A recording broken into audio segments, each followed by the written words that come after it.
Salmo 25, para a leitura do texto inteiro.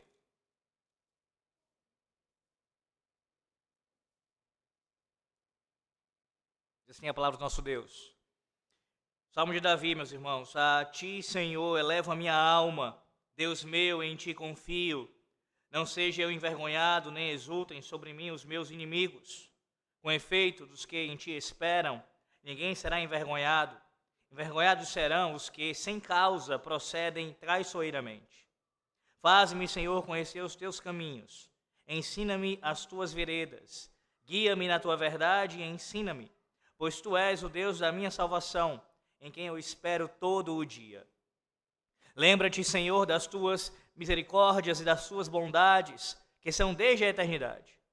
Não te lembres dos meus pecados, da mocidade, nem das minhas transgressões. Lembra-te de mim, segundo a tua misericórdia, por causa da tua bondade, ó Senhor. Bom e reto é o Senhor. Por isso aponta o caminho aos pecadores, guia os humildes na justiça e ensina aos mansos, o seu caminho. Todas as veredas do Senhor são misericórdia e verdade para os que guardam a sua aliança e os seus testemunhos. Por causa do teu nome, Senhor, perdoa a minha iniquidade, que é grande. Ao homem que teme ao Senhor, ele o instruirá no caminho que deve escolher. Na prosperidade repousará a sua alma, e a sua descendência herdará a terra. A intimidade do Senhor é para os que o temem, aos quais ele dará a conhecer a sua aliança. Os meus olhos se elevam continuamente ao Senhor, pois ele me tirará os pés do laço. Volta-te para mim e tem compaixão, porque estou sozinho e aflito. Alivia-me as tribulações do coração, tira-me das minhas angústias, considera as minhas aflições e o meu sofrimento, e perdoa todos os meus pecados. Considera os meus inimigos, pois são muitos e me abominam com ódio cruel. Guarda minha alma e livra-me, não seja eu envergonhado, pois em ti me refugio. Preservem-me a sinceridade e a retidão, porque em ti espero. Ó Deus, redime a Israel de todas as suas tribulações. Amém. Você deve estar achando estranho, você que acompanha aqui as doutrinas, tem vindo às quartas, ou então já tem visto também em nosso canal. Nós temos já, na verdade, desde o ano passado, quando eu comecei a ficar fixo, na quarta-feira, substituindo assim o pastor Aldenor, dando continuidade aos estudos no Catecismo Maior de Westminster. E, de fato, é o que nós temos ouvido aqui semana após semana, salvo algumas exceções, quando eu trago algum estudo sobre algum outro tema que eu entendo ser importante falar sobre isso naquele momento. E é o caso aqui agora. Como os irmãos sabem, no último dia do Senhor, eu comecei a tratar da questão da salmodia. E o que eu fiz no último dia do Senhor, pela manhã e à noite, foi uma breve introdução ao saltério, apresentando para os irmãos a estrutura dos salmos, no caso do saltério como um todo, e a sua teologia. E eu friso aqui, como algo importante, dizer para vocês que é sim uma introdução, ainda que tenham sido 2 sermões, porque o saltério, como vocês têm observado, ele é muito rico, tem muitas coisas a serem ditas. Se eu ficasse falando sobre isso somente, levaria algumas semanas tratando desse assunto. Então, o que foi que eu resolvi fazer nos meus estudos essa semana? Para que no próximo domingo, pela manhã, nós finalmente consigamos adentrar a salmodia propriamente dita, me refiro aqui ao cântico exclusivo dos salmos, começar a argumentar em prol disso. Eu resolvi abrir um espaço nas quartas, pelo menos duas, ou seja, hoje e a próxima, para falar um pouco mais sobre o saltério como um todo. Então, vocês terão hoje, na próxima quarta-feira, um pouco mais ainda, um pouco mais de informações acerca do livro dos Salmos. Porque eu comecei no domingo, veremos hoje, na próxima quarta-feira, pelo menos.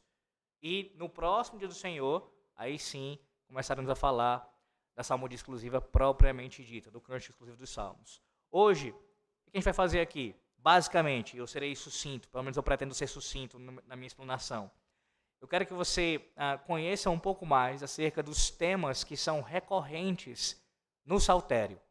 Os temas recorrentes no saltério. O Salmo 25 serve aqui como um texto básico, que a gente vai já retornar para ele, mas o nosso ponto hoje aqui, principal é esse, é observar os temas principais do saltério. E a pergunta que surge, que você talvez já tenha feito, inclusive ouvindo os últimos sermões e agora nesse estudo, é: existe um tema central no saltério? Um tema que seja principal? Existe esse tema? E aí, se existe, a sua segunda pergunta seria: qual seria ele? Qual é o tema principal do saltério? Citando aqui João Calvino, você sabe, João Calvino ele escreveu grandes volumes de comentários sobre o saltério, ele comentou todos os 150 salmos. Calvino sugere, que o tema principal do saltério é a providência de Deus. De forma específica, Deus preservando o seu povo, de forma providencial. Essa é a fala de Calvino. Calvino entende que o tema central do saltério é a providência divina na preservação do povo da aliança. Há um outro estudioso, e nesse caso um erudito em teologia histórica, chamado Robert Godfrey, que ele sugere um outro tema, que não fica tão distante desse tema aqui que Calvino sugere, mas ele tenta ser um pouco mais específico na sua abordagem. Ele diz o seguinte: o tema principal do saltério é a bondade de Deus e o seu infalível amor pelos justos. O tema principal do saltério, segundo esse estudioso, é a bondade de Deus e o seu infalível amor pelos justos. Ele diz o seguinte: Deus é sempre bom de maneiras completamente compatíveis com a sua santidade. E na sua bondade, ele nunca falha em seu amor e cuidado por aqueles que pertencem a ele. Ou seja, à medida em que a bondade e o amor de Deus são celebrados no saltério, ao longo de todo o saltério, a resposta constante daqueles que recebem essa bondade, de que provam desse amor que é infalível, é responder a Deus em louvor. Deus derrama sua graça, Deus preserva o seu povo providencialmente, Deus demonstra amor para com os seus, e a resposta do seu povo é louvor, adoração. Como você tem ouvido já desde o último dia do Senhor, o próprio livro dos Salmos, o seu título no hebraico, deriva desse nome. Na verdade, esse é o título, é o livro dos louvores. E você precisa guardar isso, porque não apenas para você ter um entendimento melhor acerca da estrutura e da teologia do saltério, mas especificamente para o tema que eu comecei a tratar de forma superficial e vou aprofundar no próximo dia do Senhor. Não se entende sobre o porquê cantar os salmos de forma exclusiva no culto solene se você não começar pelo básico. Pelo básico.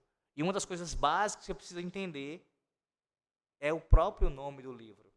O nome do livro, o seu título, já traz essa ideia.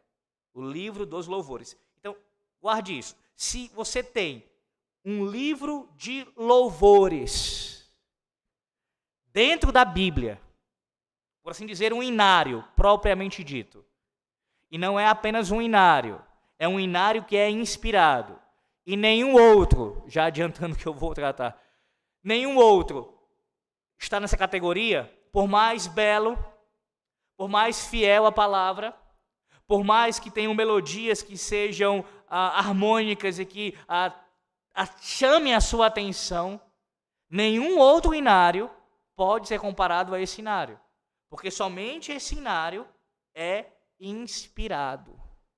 Então, isso já deveria servir para, no mínimo, o saltério ser visto de uma forma diferenciada. Ele está no lugar sozinho. Quando comparamos, se fosse possível comparar com qualquer outro inário, ele não pode ser comparado, uma vez que é um inário inspirado. O livro dos louvores. O livro dos louvores lança a luz para a nossa discussão inteira. Mas, abordando aqui o nosso tema principal de hoje, que é acerca dos temas recorrentes no saltério, entendendo que tentar chegar a um tema central, não é uma tarefa fácil, não há uma concordância. Eu citei aqui 2, mas há outros estudiosos também que sugerem outros temas centrais. Então não tem como você chegar de forma a ser tão categórico e dizer o tema central é esse. Na verdade, há vários temas aqui que são importantíssimos, que de alguma maneira você tenta fazer uma síntese disso e assim chegar a um tema mais ou menos ali que seja central dentro do saltério. O Salmo 25, por exemplo, ele traz essa ideia do cuidado de Deus, esse tema que eu citei aqui, tanto que Calvino fala da providência, né, como também o Robert Godfrey, ele fala sobre isso, que nesse Salmo 25, você pode observar, nós lemos aqui, fala do cuidado do Senhor para com o seu povo, demonstrando assim a resposta de Davi aqui, como representante do povo, como rei representante do povo, demonstrando confiança e ao mesmo tempo louvor a Deus por esse cuidado do Senhor. Veja isso mais uma vez, agora apenas salteando aqui os versos. Veja o verso 8. O verso 8, veja. Bom e justo é o Senhor, por isso mostra o caminho aos pecadores. Verso 10. Leia, pode ler, quem encontrar pode ler. Verso 10.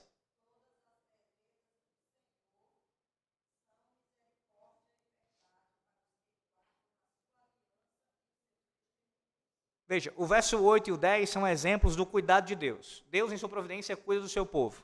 Ele ama o seu povo, demonstra bondade para com o seu povo. Aí veja agora um exemplo, alguns exemplos de resposta do povo. O verso 1.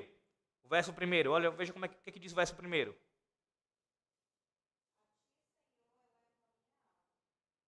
E aí o verso 3, agora o verso 3.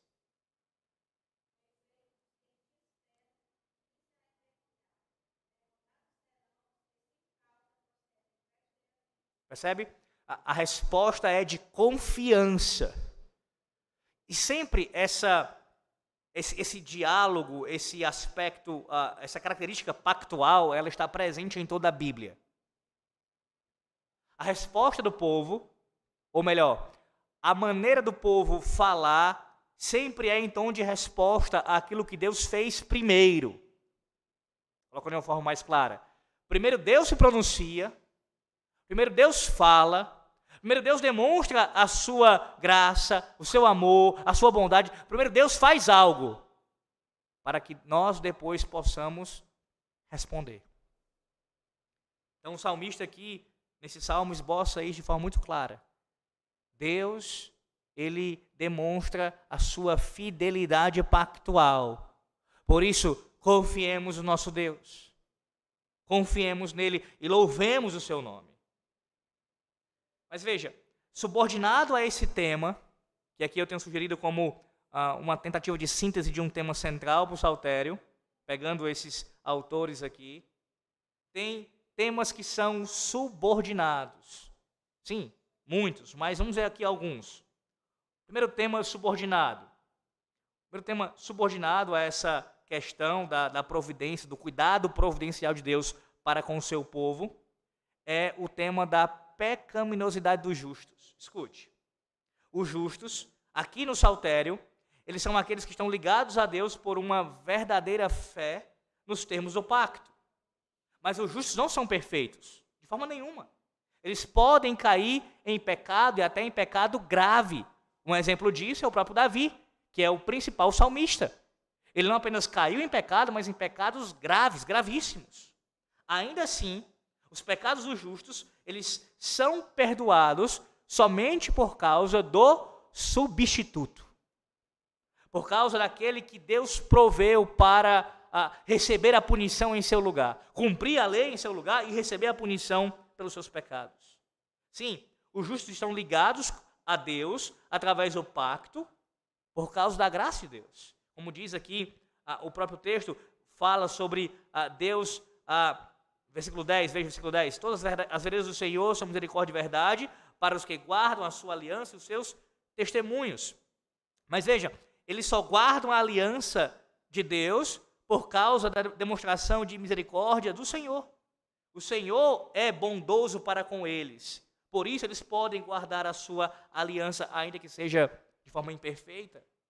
Os justos, meus irmãos, eles pecam, e o saltério ele reflete sobre esse problema que é o pecado recorrente na vida não apenas de indivíduos, mas de toda a comunidade da aliança. Impressionante como esse tema é retratado muito bem no Saltério. O tema do pecado. Do pecado, e aqui de forma específica, do pecado do povo de Deus. Em nenhum momento esse cenário aqui, ele tem o interesse, assim como o restante da Bíblia, de omitir ou de esconder a nossa pecaminosidade, a nossa vileza. Na verdade, nós somos retratados aqui fielmente. Como também Calvino falou sobre isso, o saltério ele é como uma anatomia de todas as partes da alma. Você olha para o saltério e pode se enxergar nele completamente, inclusive em seus pecados. Lembra que o saltério, o salmo que foi lido no domingo pela noite, se não me falha a memória, o Salmo 73, que fala sobre um dos pecados retratados ali do salmista, o pecado de inveja. Nós não somos assim? Quantas vezes nós não pecamos contra o nosso Deus e contra o nosso próximo, demonstrando inveja, cobiça, quebrando o 10º mandamento? O saltério não esconde isso. Pelo contrário, o salmista fala de uma inveja com relação à vida dos ímpios. Ele olha para o ímpio e tem inveja. Inveja. O saltério fala de todos os pecados contra todos os mandamentos do Senhor. Idolatria, por vezes, é retratada aqui. Desonra às autoridades. Assassinato. Adultério. Todos os pecados são aqui retratados e você pode se enxergar nesse sentido, vendo que não apenas você, mas até mesmo aqueles chamados grandes homens de Deus do passado, como Davi, eram pecadores. Pecadores. Sim, chamados de justos pelo Senhor na sua palavra. Mas a justiça desses homens, assim como a nossa, não é baseada em nossos méritos. Você ouviu no último domingo uma explicação ainda que breve, acerca do Salmo 1. Bem-aventurado é o varão. E aí você olha para esse salmo e diz, eu tenho que andar dessa forma perfeitamente. Sim, somos exortados pelo salmo a andarmos assim.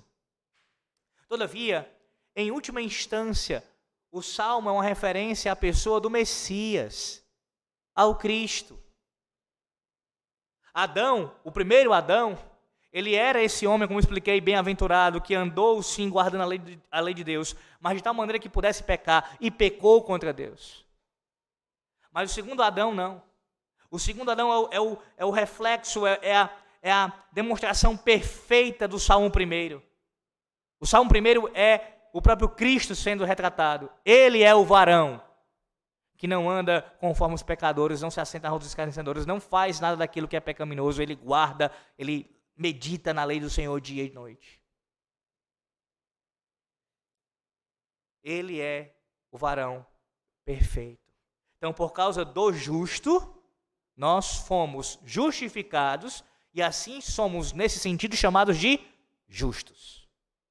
Por causa da justiça de Cristo.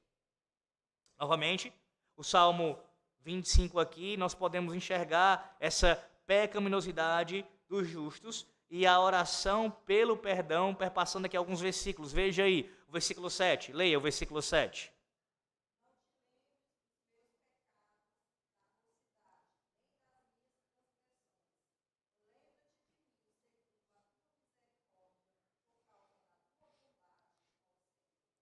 Agora o versículo 11.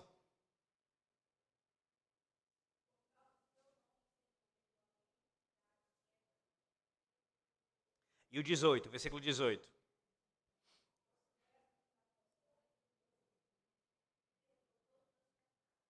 Pronto, o Salmo 25, esses 3 versos, serve como exemplo dentro do que eu já citei, tantos outros existem no Saltério, como expondo aqui a pecaminosidade dos justos.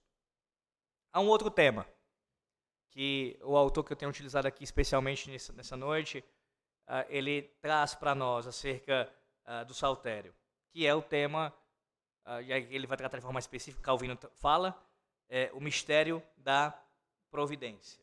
Mistério da providência. E aí, o mistério da providência, ele é visto no saltério, esse mistério, em duas partes, aqui enfatizadas. A primeira é o sucesso dos ímpios. O sucesso dos ímpios. Uma pergunta que o salmista faz por mais de uma vez, ou os salmistas fazem, é: se Deus está no controle de tudo, por que os ímpios prosperam? Se Deus está no controle, se Ele é soberano, por que os ímpios, aqueles que blasfemam o seu nome, eles podem ainda prosperar? Por que isso é possível? Por que é possível que ímpios tenham saúde, riqueza e até mesmo influência nesse mundo? Esse é um tema que o saltério aborda por muitas vezes. De fato, meus irmãos, o saltério ele reconhece que essa é a nossa realidade e que isso traz algum tipo de confusão para os justos. Eu citei o caso do Salmo 73, mas tem o Salmo 37, que são salmos que são bem exemplificadores dessa realidade. Escuta o que eu estou falando, bem atentamente. Isso é retratado pelo saltério e isso é tratado pelo saltério como algo que nós devemos lidar, e nós temos dificuldade de lidar, isso eu quero dizer. Não é fácil lidarmos com isso. Então, a Bíblia, e aqui de forma específica o saltério, não nega a nossa dificuldade de olhar para a vida dos ímpios e ter problemas em vê-los prosperar a despeito dos seus pecados. Só que também, além disso, o saltério também retrata que nós lidamos de forma errada muitas vezes com isso, porque uma coisa é nós termos dificuldade de entender no primeiro momento, outra coisa é a nossa resposta quando se torna pecaminosa a isso, como eu dei o exemplo da inveja. Veja o verso 19 aí do Salmo 25. O Salmo 25 ele oferece aqui também um exemplo acerca disso, do mistério da providência no sucesso aparente dos ímpios. Verso 19, veja aí.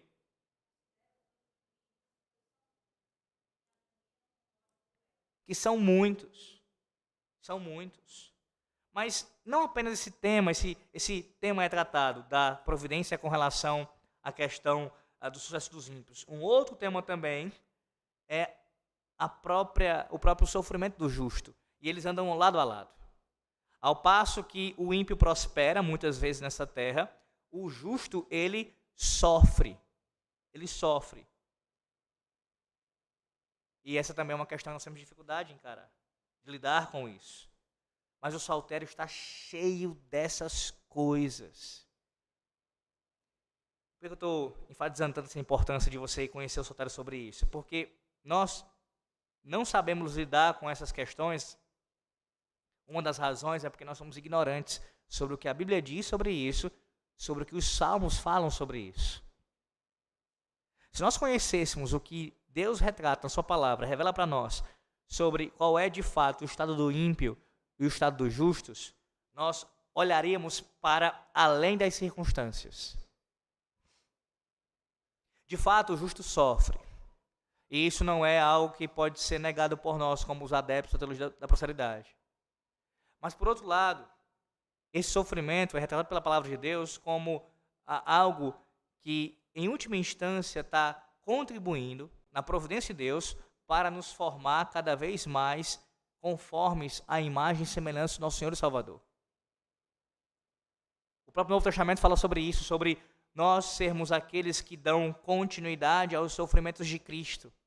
E não, a Bíblia não está ensinando, nesse caso o apóstolo Paulo, dizendo que nós temos algum tipo de caráter redentivo em nosso sofrimento.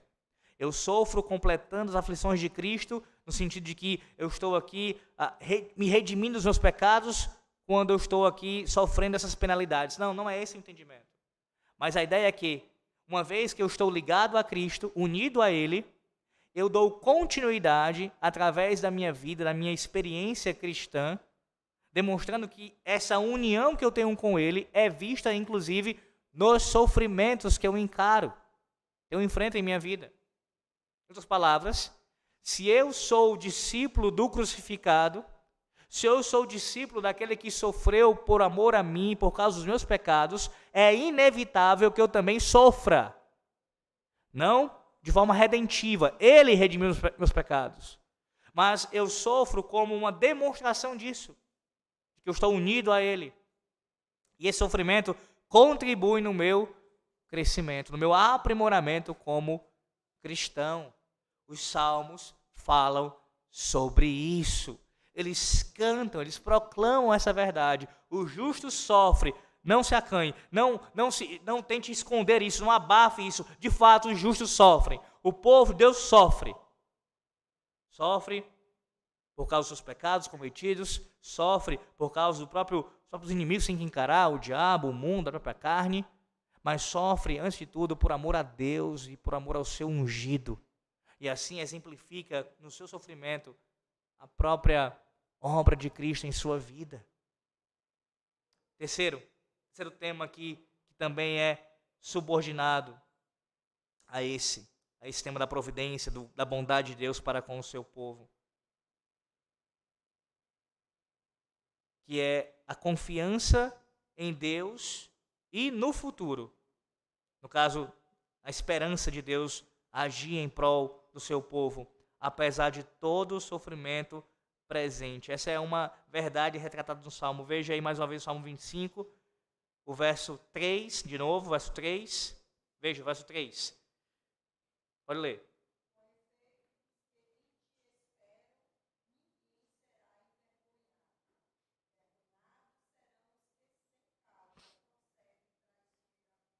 Verso 15.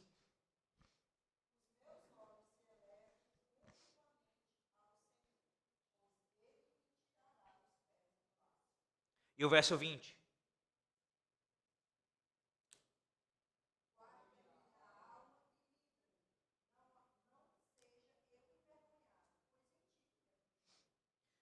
O que esses versos aqui nos mostram, ligado a esse terceiro subtema?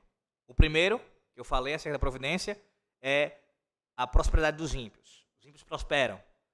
O segundo é o sofrimento dos justos. O terceiro é a esperança de que Deus ele trará uma resposta quanto a isso, ele vai dar um fim a essa situação.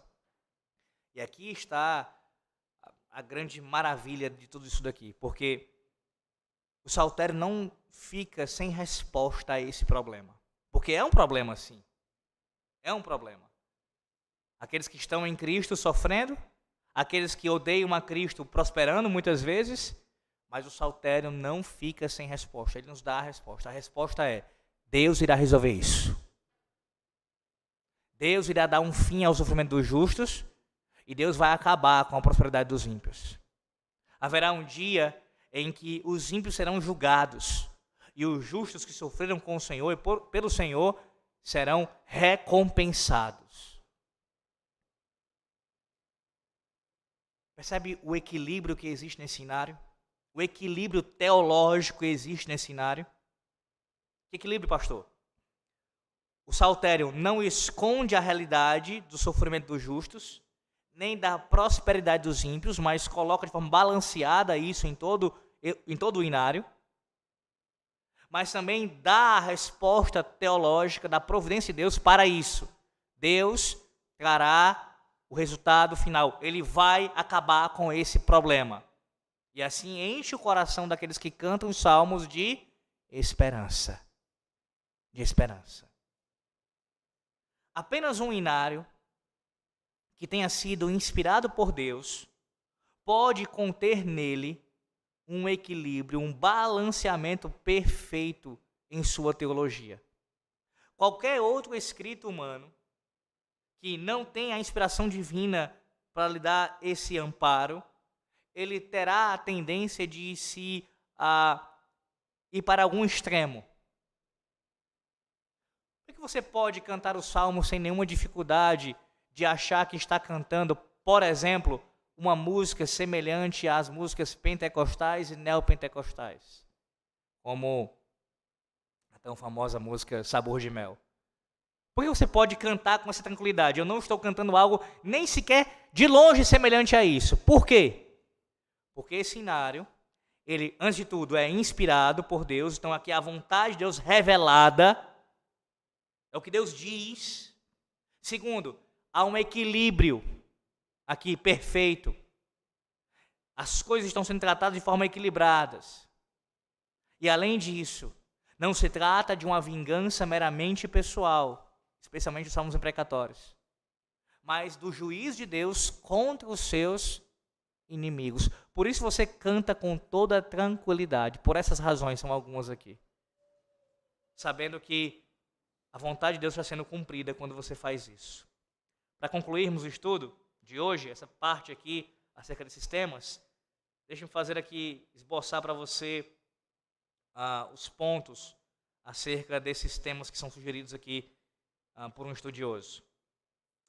Tema central, citado aqui pelo Robert Godfrey: a bondade de Deus e seu infalível amor pelos justos. Seria um tema central do saltério, ou pelo menos uma possibilidade de tema central para o saltério. Qual é a resposta humana? A resposta do próprio salmista e daqueles que estão com ele cantando ao Senhor?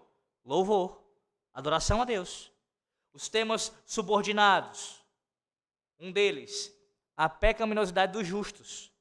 Qual é a resposta? A resposta à pecaminosidade dos justos, a nossa própria pecaminosidade, é o quê? Confissão de pecados e lamentação por esses pecados. Quando você se depara com a Bíblia afirmando que você é um pecador, a sua resposta deve ser de confessar os seus pecados e lamentar por eles. Um outro tema, outro subtema, o mistério, os mistérios da providência no sucesso dos ímpios. Qual é a resposta? A resposta que o saltério apresenta aqui: existem expressões pecaminosas de inveja, mas não para por aí. Nós também devemos demonstrar, mais do que isso, no caso, lutar para não demonstrar inveja, e devemos demonstrar alívio pelo fato de que Deus lhe dará, sim, aos ímpios o seu pago. Outro, que eu citei já também, o sofrimento dos justos. A resposta é a reclamação a Deus e oração por alívio. E aqui reclamação não é de murmuração, mas é de pedido, de solicitude para que Deus venha a pleitear a causa. Há uma grande diferença, eu expliquei isso várias vezes na igreja aqui, entre murmurar e apresentar a causa diante do Senhor para que Ele venha pleiteá-la. A murmuração, ela é um ataque contra Deus. A reclamação legal, no seu sentido forense aqui, realmente de colocar diante de Deus uma causa para Ele julgar, de forma humilde, a pedir isso ao Senhor, é pedindo a Deus para que Ele julgue a causa. Não é você indo contra Ele, mas é tendo-o como seu aliado. E o saltério faz isso, ele mostra isso muitas vezes. O salmista falando com Deus em termos de reclamação, sim, é uma reclamação, mas a reclamação não é contra Deus. É pedindo a Deus que faça alguma coisa, julgue a minha causa. Essa é a sua atitude. Deveria ser quando você passa por sofrimento. Em último lugar, a confiança em Deus e no futuro, apesar das dificuldades. Esse tema, Deus mostra na sua palavra, no saltério, devemos confiar nele e também no que ele vai fazer no futuro, apesar das dificuldades. Resposta com relação a isso, mais uma vez, oração por alívio e louvor a Deus, adoração ao seu nome. Meus irmãos, manter esses temas e respostas em mente, enquanto nós estudamos os Salmos, nos ajudará a perceber mais claramente a mensagem fundamental de cada salmo, de cada um dos salmos. Aqui eu concluo com esse breve comentário. Você precisa conhecer o saltério como um todo, o livro, mas também cada salmo. Se você não conhece, não se esforce em conhecer, pelo menos, a teologia do saltério como um todo, essa estrutura, e cada salmo, você certamente terá uma dificuldade muito maior de cantá-lo. Isso é tão simples de entender. Eu imagino que todos aqui não tenham dificuldade de entender o que eu estou falando aqui. Se você não conhece uma coisa, como é que você pode falar sobre ela? Como você pode ter algum tipo de afinidade com ela? Se você não conhece uma pessoa, você não tem como ter proximidade com ela. Se você não conhece um assunto, você não tem como falar sobre ele. Apesar de ter pessoas que tentam fazer isso, né? De forma ignorante, querem falar sobre coisas que não têm nenhum conhecimento sobre aquilo. Mas se você é alguém que, e assim deve ser como um cristão, honesto, você sabe que precisa conhecer bem um assunto. E quanto mais a própria palavra de Deus, você precisa conhecê-la. conhecê-la. E nesse caso, conhecer muito bem os salmos, para sendo familiarizado com eles, poder cantá-los com entendimento, que é um dos pontos que eu vou tratar ainda nessa série. Cantar os salmos com entendimento. Para que se entenda, tem que se conhecer. Sem isso, você não tem como entender. Deus nos ajude a compreendermos cada vez mais o seu saltério. Próxima quarta-feira, se Deus assim nos permitir, eu vou abordar uma outra questão sobre quem fala nos salmos. Quem é que fala nos salmos? De quem é a voz que nós escutamos? Ah, do Senhor. Sim, certamente. Mas eu digo, em termos de autoria, sobre alguns aspectos, né? Existe diferença? Existe alguma distinção? A gente deve fazer isso? Se observar, o próprio Salmo 25 é uma demonstração de que, às vezes, em um salmo, você tem a expressão na primeira pessoa, vai para a terceira pessoa, às vezes o próprio Deus falando conosco, com o seu povo, às vezes é o salmista falando para Deus. No mesmo salmo isso acontece mais de uma vez. Então, quem é que fala nos salmos? Vou trazer isso na próxima quarta-feira, a gente poder abordar. E como eu disse, domingo pela manhã, falando do canto exclusivo propriamente dito. Começando a ver alguns argumentos a esse respeito.